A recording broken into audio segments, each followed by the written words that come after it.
Golden State Media Concepts bring you Book Review Podcast, a haven for bookworms of all ages and the widest genres, from mystery to memoirs, romance to comedy, fantasy to sci-fi. If you love to read, this is the podcast for you. It's the Golden State Media Concepts Book Review Podcast.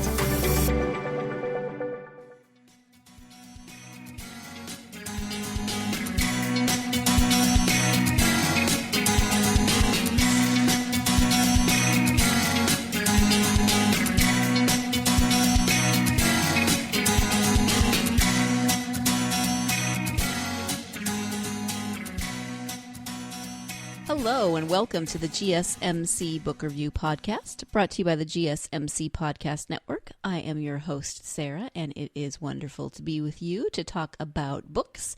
In this case, we'll be talking about some audiobooks because as I've mentioned before, have been listening to audiobooks, kind of catching up on my to-be-read list through audiobooks. When I'm driving, when I'm running errands, all those good things, I tend to listen to an audiobook. And, as an introvert, it also helps me to avoid talking to people sometimes, which is maybe not the nicest way of going through the world, but it's just what I do. I go to the grocery store, I listen to an audiobook.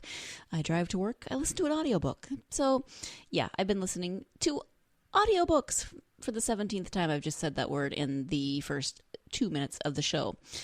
At any rate, I am going to talk about 3 books that I have recently finished. They have a few things in common. One, they're all audiobooks that I listen to. Obviously, they're regular books as well. I just happen to have listened to them.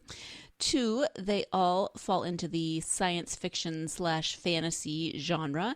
And 3, they all just happen to be the second book in a series. That wasn't planned. That just happened to be coincidence that 3 books I listened to in a row happened to be the second book in a series. So the first book that I'm going to talk about today is called The Fates Divide by Veronica Roth.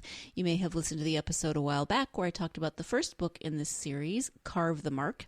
This is the second book in a duology, so it's actually the last book of the series. Can you call it a series if it's 2? I am not sure, but it's duology, and it's the second of that duology, so it completes this story. That's actually pretty amazing because fantasy and science fiction stories, books, tend to come in at least trilogies, if not more books in a series. So there only being 2 was a little bit surprising to me. Veronica Roth, you may know or you may remember if you listened to the first episode, is also the author of the Divergent series. That is dystopian, a little bit of fantasy, a little science fiction also. This one is more on the science fiction-y side because it does take place in space, but there is also kind of a fantasy element to it in that, fantasy and sci-fi can really blur the lines sometimes. There's something called current gifts. So the current is everywhere, it runs through everyone, and it gives every person a different ability of some kind. So the Fates Divide picks up pretty much where the first one, Carve the Mark, left off, and that was, it wasn't exactly a cliffhanger, but it definitely ended on some, there's a lot of stuff going on in that book. So I'll give you the description of the book, and that is as follows. The lives of Syra Novak and Akos Karaseth are ruled by their fates, spoken by the oracles at their births. The fates, once determined, are inescapable.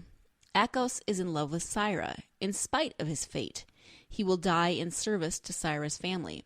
And when Syra's father, Lasmet Novak, a soulless tyrant thought to be dead, reclaims the Shotet throne, Akos believes his end is closer than ever.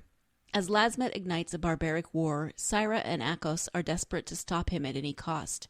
For Syra, that could mean taking the life of the man who may or may not be her father. For Akos, it could mean giving his own.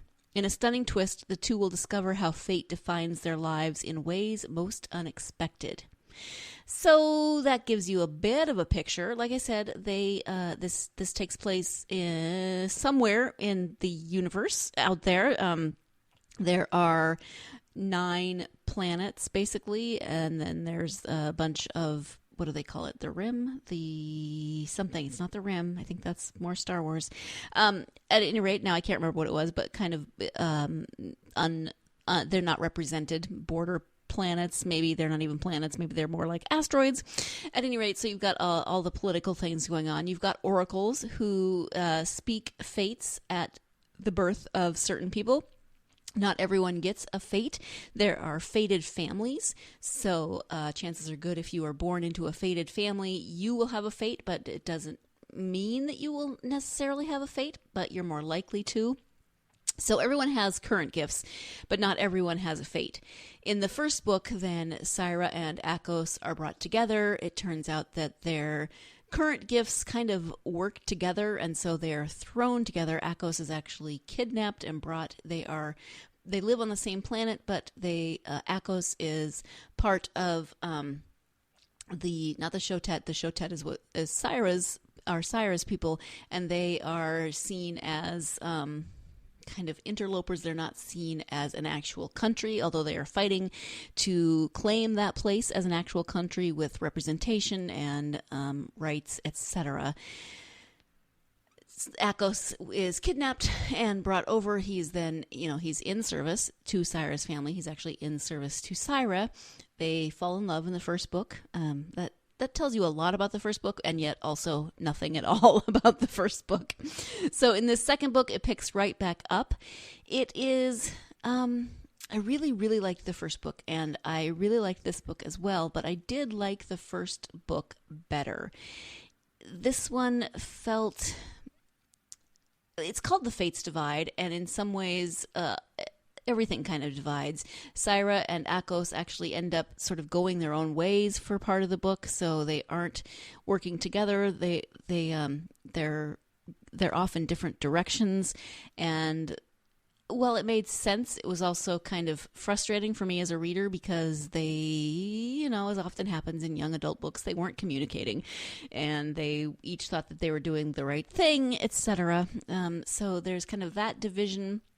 The first book works so hard to cement their relationship, to bring them together, first as friends, then as in more romantic relationship, and then in this one, they are divided. That's not what the title means, The Fates Divide, but I think it probably goes into that title.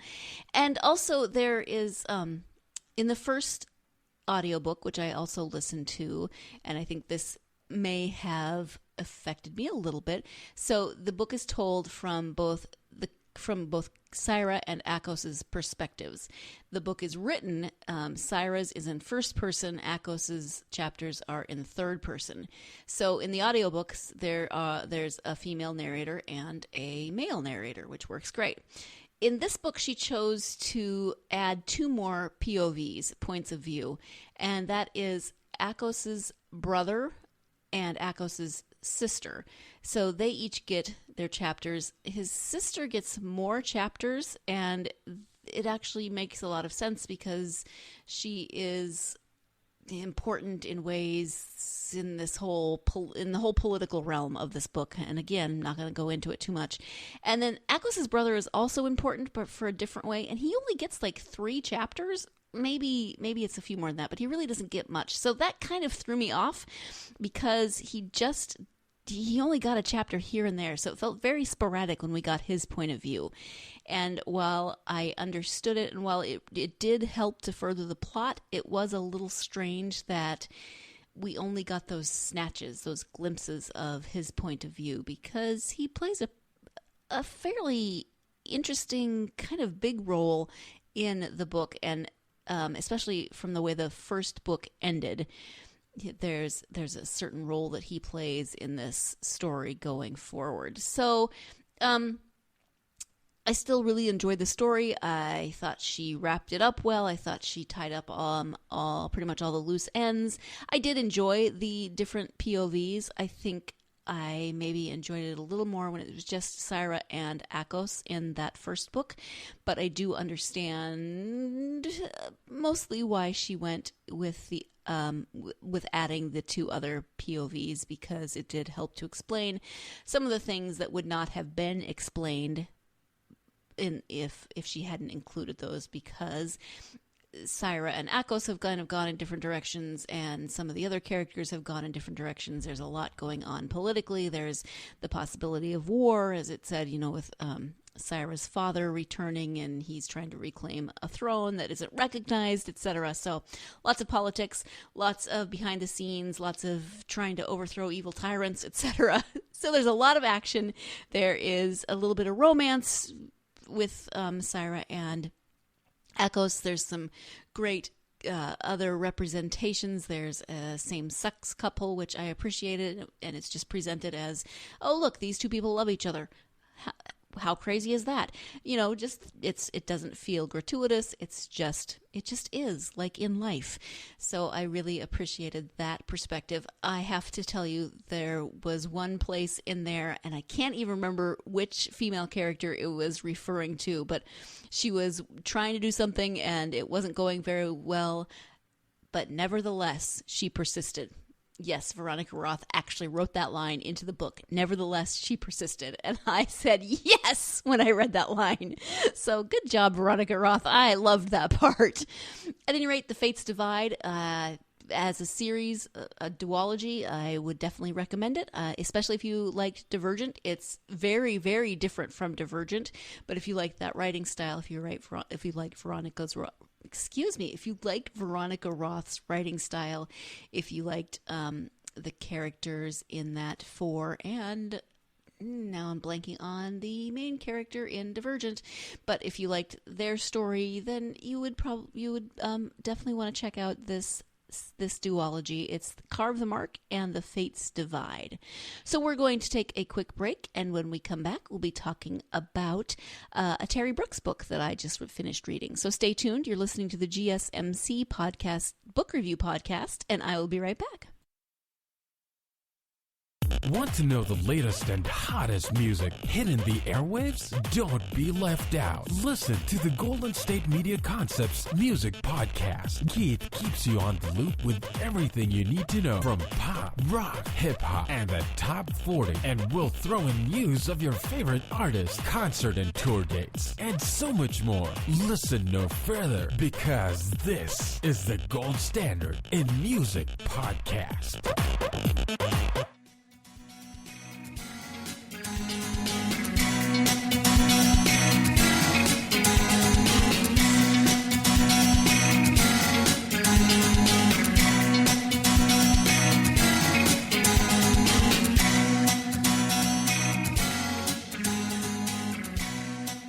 Welcome back to the GSMC Book Review Podcast. I am talking today about books that I have been listening to that I have finished recently. And it just so happens that each of the three that I am talking about today are the second in a series of books.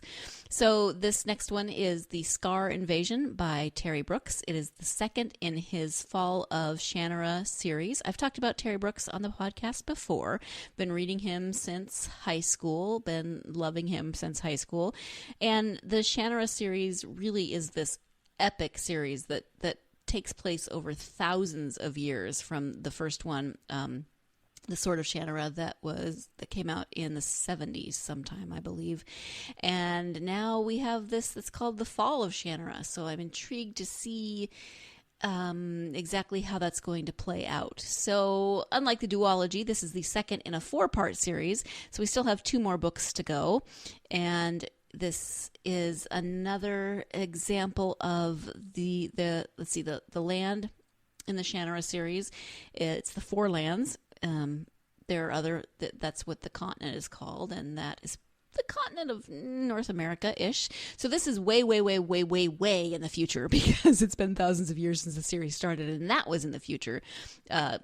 After wars and major disaster changed the face of the planet, there were all sorts of reactions that caused mutations, and that's how you get some of the different races. Elves actually have been in the world from the beginning of time, pretty much, but that's how we got the dwarves and the trolls, etc. So that explains how there are those different fantasy races. So now here we are Thousands of years later, the Forelands are once again threatened, this time by a group of people called the Skaar, who come from somewhere off the continent. And the first sets of books, because there's like sets of trilogies, and I don't know off the top of my head, I don't remember how many, that further the story and take place, maybe 100 years later, after the, they jump ahead 100 years, 1,000 years, whatever it is. In a trilogy a while back, they actually had an excursion, an adventure off the continent. They went somewhere else. So we do know that there are other people out there in the world that you can get to, but now we have people coming on into the Forelands because their home is being threatened and they're looking for a new place to live, and so they've been plotting to come in and take over the Forelands so that they can live there, since their homeland is being threatened. Yes, there's all sorts of other things going on. The first thing that they choose to do is take over the Druid Order, and the Druids are always being threatened. I mean, there have been Druids in this series from the beginning, and this is the 4th Druid Order, so there have been 3 other iterations before this, but for a lot of the books, there's only 1 Druid in existence. Sometimes there's more, and there's what it's supposed to be, which is a council of Druids and a group of Druids learning magic. There's a lot of magic versus science in these books. So the Southland, that's where the humans live. The Southland is very, very, very against magic, although there's always forms of magic in the Southland, even though they profess to be against it. They are more into science.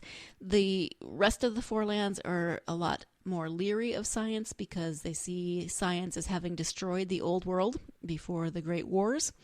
So there's this definite tension between science and magic.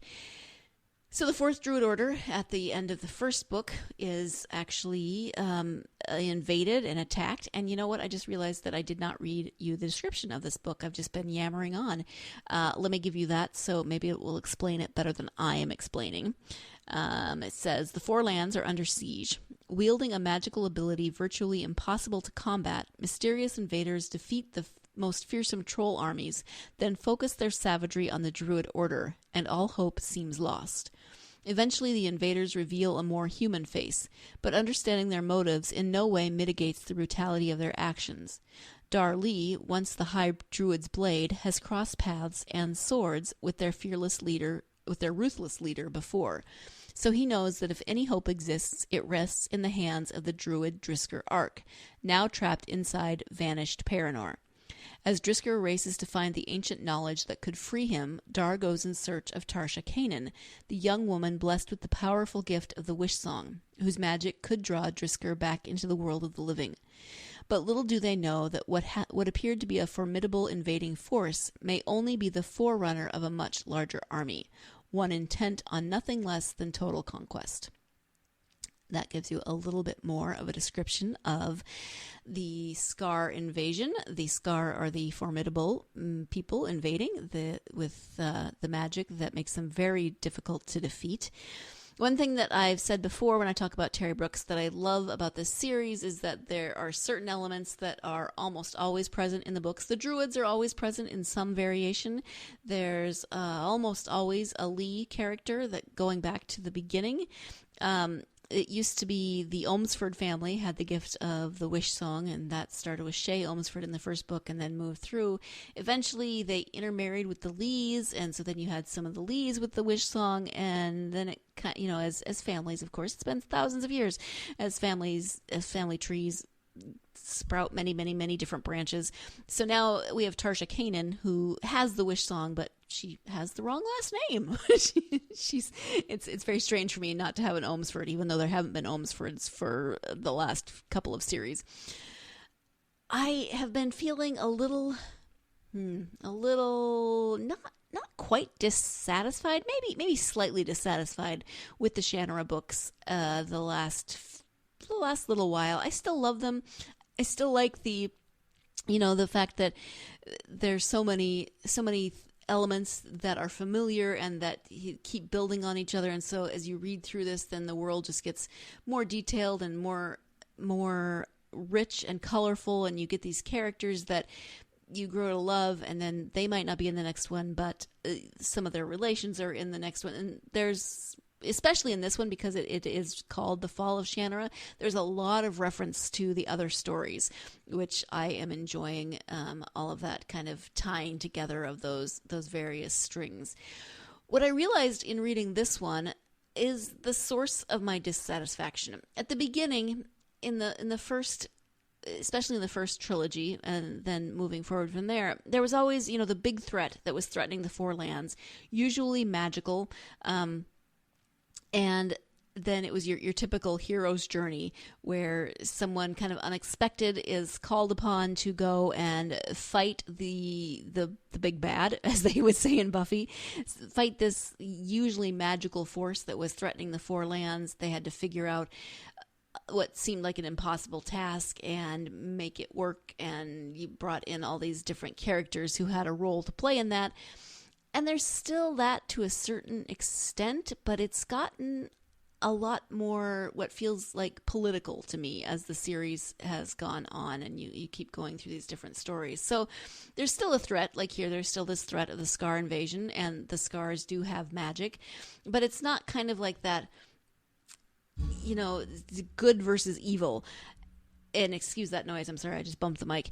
The sort of good versus the big bad evil that's easy to point to and say evil. There's a lot more shades of gray, and I'm not saying that's a bad thing, but it's also, there's always, the Federation in the Southland is always plotting something, and there's always someone within that that's plotting against the other things that are plotting, and it feels, it's gotten, I don't know if even political is the right word, but it feels less about the going and fighting the big evil and more about all of these, political machinations, fighting for power, etc., etc. And I guess the world feels like there's enough of that lately, and I kind of want my fantasy to take me into fantasy. It's still a good book, and it's going to definitely appeal to other people because of this sort of shift that it has taken. So I'm not dismissing that. I understand that for some people that's going to make the story even better. For me, it is definitely the source of my dissatisfaction. So while I love this series overall, I would say that right now I'm in deep like with the current series, with this Fall of Shannara portion of the overall Shannara series, with this set of 4 books. So take that as you will, whether that makes you want to read it or not, I don't know, but you always have to make your own decisions. I'm just here giving you my perspective. It is an audiobook, so I should talk. It has thankfully the same narrator as the first book. I hate it when they switch narrators halfway through. I understand that life happens. He's very good, and he does the voices so that you can tell who he is speaking about, and all the things that I appreciate about a good audiobook narrator. He's British, which is always fun. Then I get British voices stuck in my head. At any rate, enjoyed the audiobook. I am definitely intrigued to see where this story is going, and I will put up with my own sense of dissatisfaction over the political machinations to keep with the elves and the trolls and the magic and the overarching hero's journey storyline. So that is my quick take on the Skaar Invasion by Terry Brooks. When we come back, we will be shifting gears just a little bit again and moving on to Little Bigfoot, Big City by Jennifer Weiner. So stay tuned. You're listening to the GSMC Book Review Podcast, and I will be right back. Tired of searching the vast jungle of podcasts? Now listen close and hear this out. There's a podcast network that covers just about everything that you've been searching. The Golden State Media Concepts Podcast Network is here. Nothing less than a podcast bliss with endless hours of podcast coverage. From news, sports, music, fashion, cooking, entertainment, fantasy, football, and so much more. So stop lurking around and go straight out to the Golden State Media Concepts Podcast Network. Guaranteed to fill that podcast itch. whatever it may be. Visit us at www.gsmcpodcast.com. Follow us on Facebook and Twitter, and download us on iTunes, SoundCloud, and Google Play.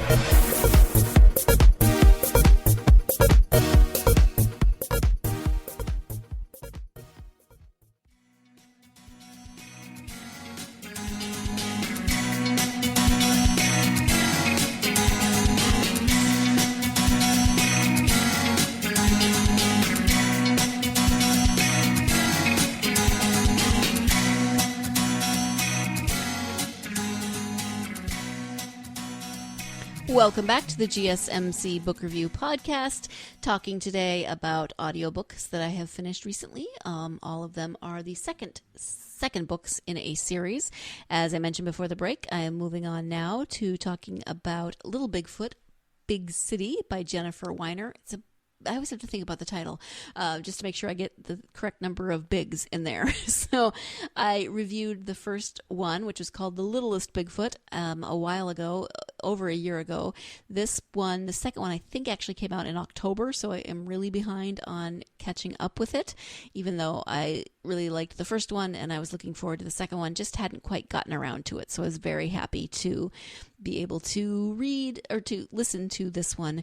It's another one with different points of view. So there are 3 narrators, I think, in this one. Yes. So Millie, there's a boy named Jeremy, and then there is Alice. So each of those 3 get their own voice, and they each have chapters, of course, in those voices. So then 3 narrators.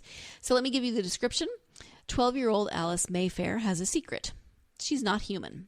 But who or what is she? While Alice goes in search of her past, her best friend, Millie Maximus, a tiny Bigfoot with a big voice, prepares for her future. Together, they plan to sneak off to New York City, where Millie hopes to audition for the next stage, the TV show she's sure will rocket her to stardom and free her from the suffocating expectations of her tribe. Meanwhile, Jeremy Bigelow's Bigfoot research has put him on the radar of a shadowy government organization led by a mysterious man named Trip Carruthers. The Bigfoots have something, a chemical so powerful and dangerous that the government will do anything to obtain it, and Jeremy is tasked with securing it once and for all. In an unexpected twist of fate, Jeremy, Alice, and Millie find themselves facing off at a crossroads. But in order to determine where they're going, they have to first figure out where they came from and draw the line between what is good, what is evil, and what it means to be a hero. So this is a young adult book. This is Jennifer Weiner's first foray into young adult books. The characters are all around that 12-year-old age, I believe, and that's about the age I would say it's good for. Amazon tells me from the School Library Journal, grades 4 through 6. So that's a little younger, up to that 12. I liked the first book because Alice has always felt out of place. She feels out of place in her own family. She feels out of place at the boarding schools. She's been in like 7 of them that her parents send her to. She's always struggled with fitting in. Millie is one of the Bigfoots. It's Bigfoots, not Big Feet. They don't call themselves that though. They call themselves the Yare.